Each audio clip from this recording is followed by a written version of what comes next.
Well, hello, Young and the Restless Daily Recap fans. Today's daily recap is for Thursday, November the 30th, 2023. Thursday, November the 30th.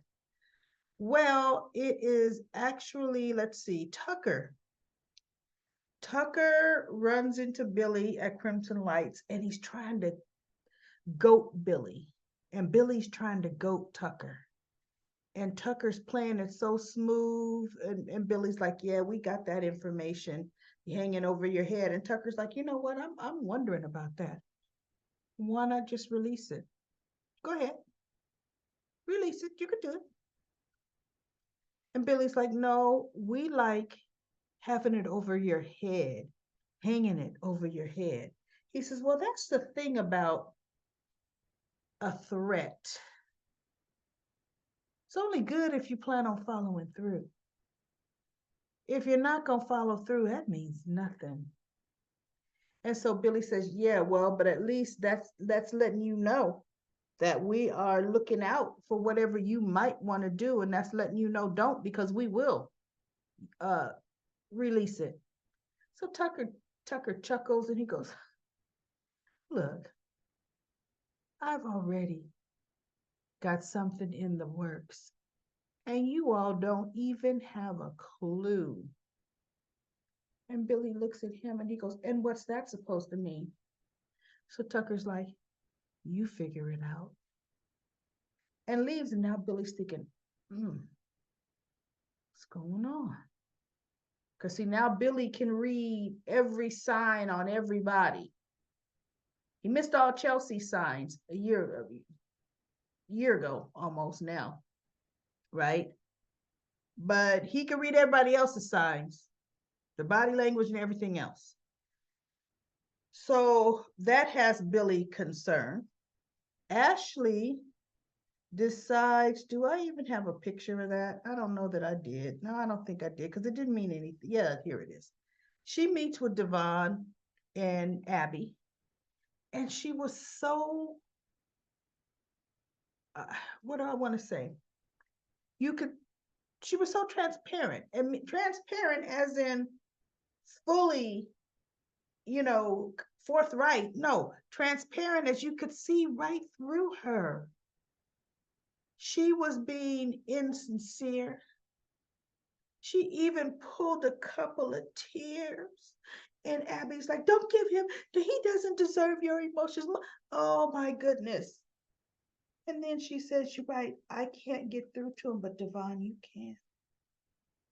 She was trying to manipulate Devon into pretending like he's forgiven Tucker to find out Tucker's plans. And Devon says, Tucker won't tell me anything.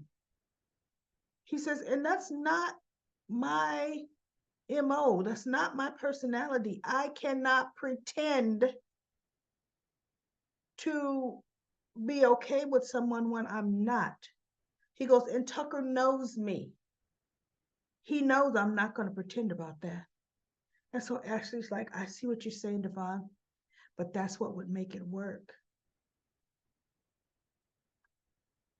And it's because you're such a good man. That's why I feel you're such a perfect match for my daughter. So you want him to go back on his principles. You really appreciate his qualities, don't you? You want him to develop some of yours and Tucker's for your own reasoning. And I was like, oh no, Ashley, get up and get gone, girl. Get up and get gone. Right? So she goes, it was just a thought because our companies, Chancellor Winters and Jabot, I think it's worth a little sacrifice, Devon, but it's up to you. So soon as she left, that doggone Abby, why is my camera not focused? As soon that doggone Abby, Devon, I hate to say it, but I think I agree with my mom. Now I know how you feel about Tucker, but you know what? For the good of the family and for the good of the company, sometimes we have to play as dirty as he's gonna play. And Devon is like, no, I disagree with that. Tucker is not going to divulge anything. And I don't want to spend time with that man. So Abby says, okay, well, you know, you do what you feel is right, but I'm willing to do whatever I have to do for the sake of our family, and I'm gonna do it. And she gets up and walks away, and Devon just kind of looks at her like, wow, huh, she's going there, right? So we have Kyle runs into Jack at the house, but first, see, there's something. 3 floors of the Jabot building is out of power. This is Kyle's first day as the COO, Chief Operating Officer. And, that is going to fall under his department to figure out what happened, get this straight, get everything back on track. See, now in the real world, if Kyle didn't have that position, that would be Billy because he's the co CEO. And that's upper level management needs to make sure when are we getting 3 floors up and running again, right? But since Kyle has that job, they both can semi rely on him to do it. So him and Diane, of course, plotting, scheming. Yeah, she's like, be careful and blah blah blah, and um, don't don't overplay your hand. And she's pretty much still telling him kind of stay away from Audra. He goes, Audra, I can handle her. And Diana's like, Kyle, you can't trust her. You cannot. And so he's like, Mom, I know what I'm doing. And so they've all decided they were going to work from home. Jack left because he had to go meet Billy. And so Diane is going to, everybody's working from home. Kyle's going to go to the office to see, what needs to be done with getting the lights turned back on. And of course, he's going to handle he and Diane's secret business. And Summer walks in through the back and she hears them talk about something, but then they kind of change the story or the subject. But Diane says, hey, Summer, why don't you work from here? Because they tell her about the 3 floors being dark. And she goes, oh, well, I guess I could. So Kyle is still in the room, and Diane leaves the room for some reason. I think she was trying to push them together. So they were talking, and she goes, I do like it when I'm here when Harrison gets out of school. He has so much energy and blah blah blah, whatever. Um, so she asked Kyle that if they had never come back from Milan, do he think they would still be together? And he looked at her, he said, Summer, what good does it do? She goes, no, I know, Kyle, we can't change the past. But do you think if we had never come back, he goes, things would be different. He goes, I believe that. I believe things would be different. But, it is what it is. And we can only go for what we know right now, right? And so he goes, I have to leave. I've got to go, take care of some business, try to get these lights back on in the building. She goes, that's right, because you know what? I know who I'm gonna complain to if they're not on soon. And she kind of chuckles and he kind of smiles, like, yeah, okay, something, whatever, you know, little joke. So where does he run into Billy? Tucker ran into Billy. Oh, I think Kyle went to the coffee house and he runs into Billy, and Billy's kind of grilling him. And oh no, I think it's back at the house. I think Billy sees him at the house and he's talking to him about first day of work, and Billy saying, you make sure your intentions are correct because, this, that, and the other. Billy and Kyle squaring off as usual. Didn't mean, I fast forwarded it because it didn't mean anything. So Billy meets Jack later. And when he meets Jack, he tells Jack that he ran into Tucker and Tucker has something up his sleeve. He says, Jack, I read him. And there was something in his body language. Tucker already has something in play. And Jack says, what do you mean? What do you mean his body language? He goes, usually it's in the hands. And he goes, oh, now you're an expert at reading a body language. He goes, Billy, you were a gambler and you were horrible at it. and now you an expert. He goes, Jack, with the horses, with, I forget what the other thing he said about gambling. He said, but poker, you're playing against another person. You're not playing against animals or, you know, different stakes. He says, this is, you're looking at your opponent. You're looking at their body language, their hand movements. He says, Tucker, he says, when people are nervous or they're uh, telling a lie or trying to mislead you, they utilize their hands to help. He says, Tucker didn't move not a one hand. His hands were still Jack. Tucker was in control. And he goes, Tucker, I believe, has somebody on the inside. And Jack looked at him. He goes, somebody starting new. Somebody that you trust. And he looked, he goes, Billy, don't you start on Kyle. And he goes, I'm telling you, Jack, I talked to Kyle. And Kyle does show signs that he's hiding something. I'm telling you, Jack, I see it. And Jack's mad and he don't want to hear. He goes, you know what, Jack, look. I understand he is your son. But we got too much at stake right now. That whole above turnabout, and now he's happy to have the job, Jack. It doesn't happen that fast. That way, not with Kyle. And so Jack says, I'm giving my son benefit of the doubt. Billy says, okay, you know what? You do that. But I'm going to keep my eyes wide open. And when I find out something, Jack, I am going to come back to you. And he goes, if you ever get any concrete evidence, Billy, then yeah, you come back to me. You know, but like, good luck, brother. You ain't getting nothing. That's kind of how Jack was leaving that. So Audra's talking to Tucker. And let's see, she's talking to Tucker. Tucker's still, you know, subtly bashing Kyle because he's jealous of young Kyle. When it's like, look up, both y'all. It's Nate Hastings that's gonna come swooping in, right? And Audra was in Tucker's room or Tucker was in hers, vice versa, whoever, who cares? And of course, they end up kissing.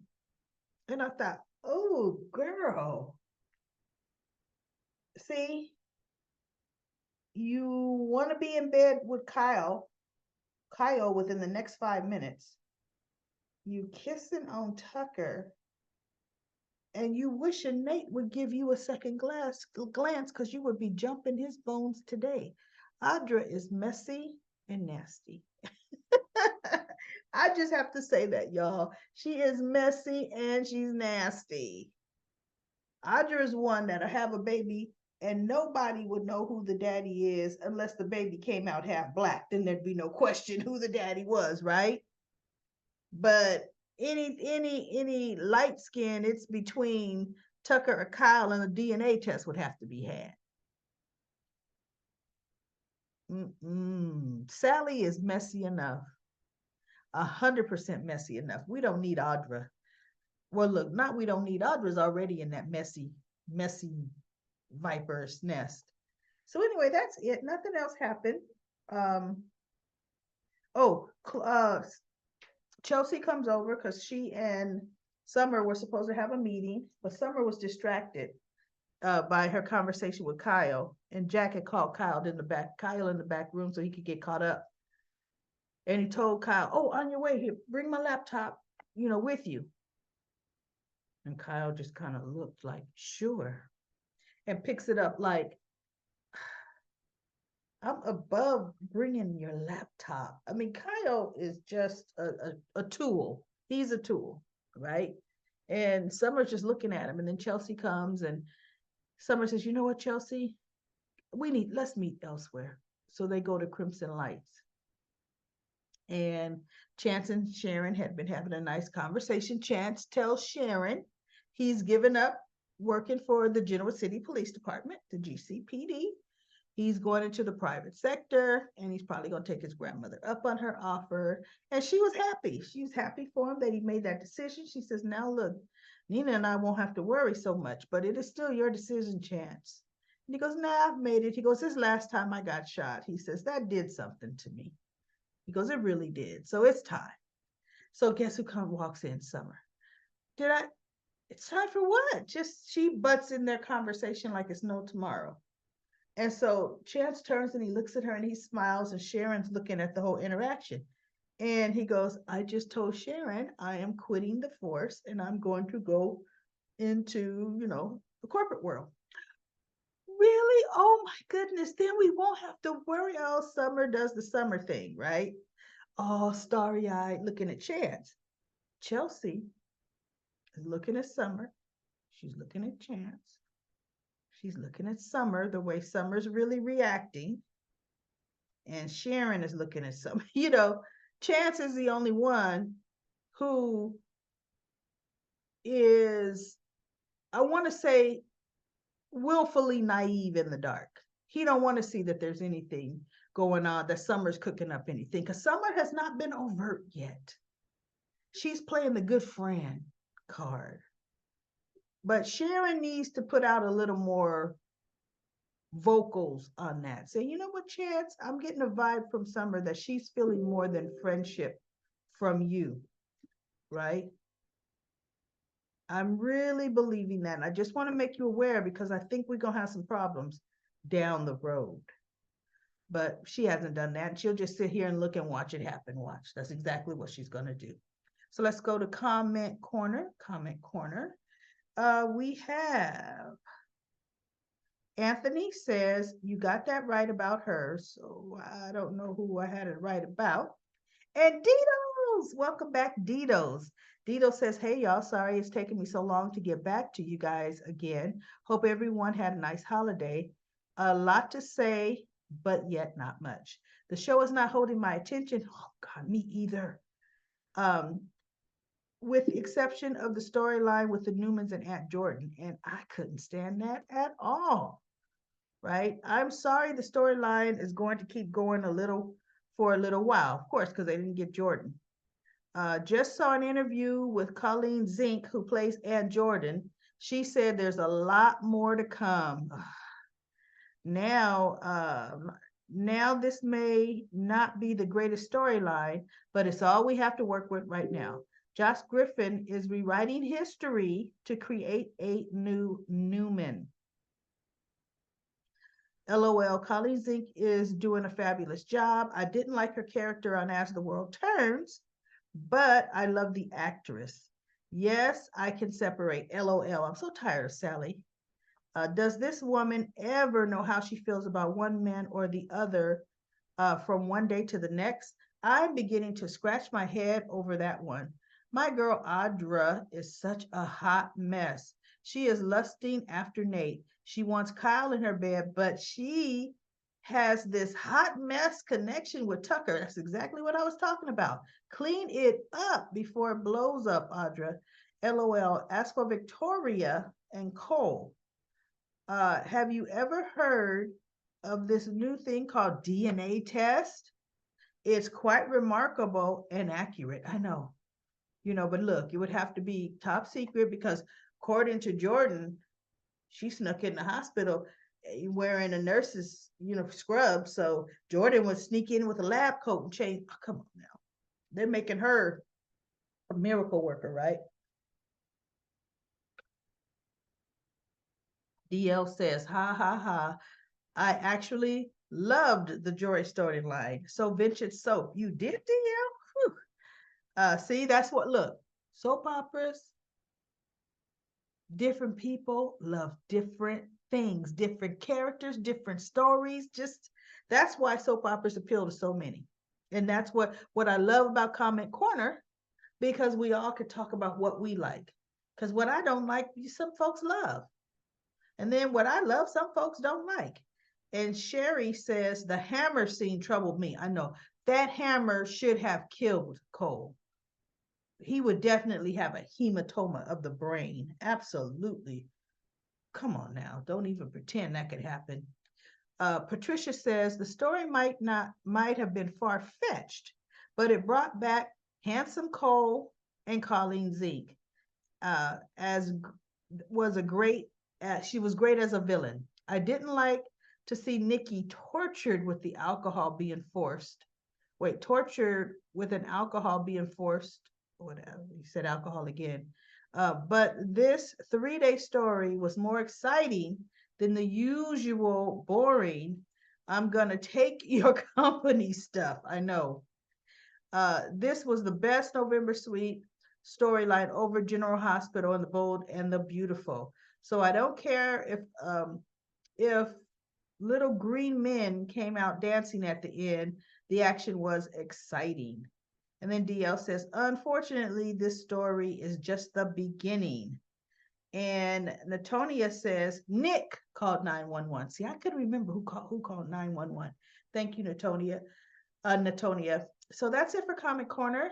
That is it for my recap of The Young and the Restless. I will be back tomorrow for another daily recap of The Young and the Restless.